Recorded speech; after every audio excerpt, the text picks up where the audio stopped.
ធម្មជាតិវាលស្រែស្រូវខៀវខ្ចីស្រស់ស្អាតមែនទែនបងប្អូន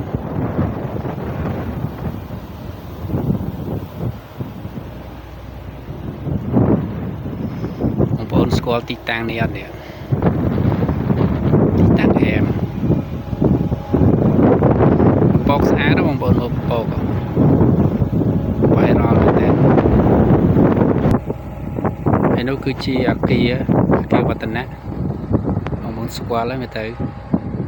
នេះនៅក្រៅខេត្តទិដ្ឋភាពនៅក្រៅខេត្តកំពង់ធំបងប្អូននៅអគារវឌ្ឍនៈ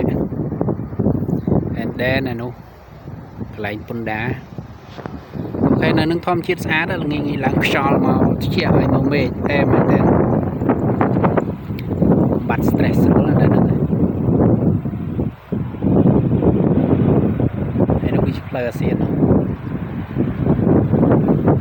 លើទៅសលេងឡាននេះនេះអែមបងប្អូន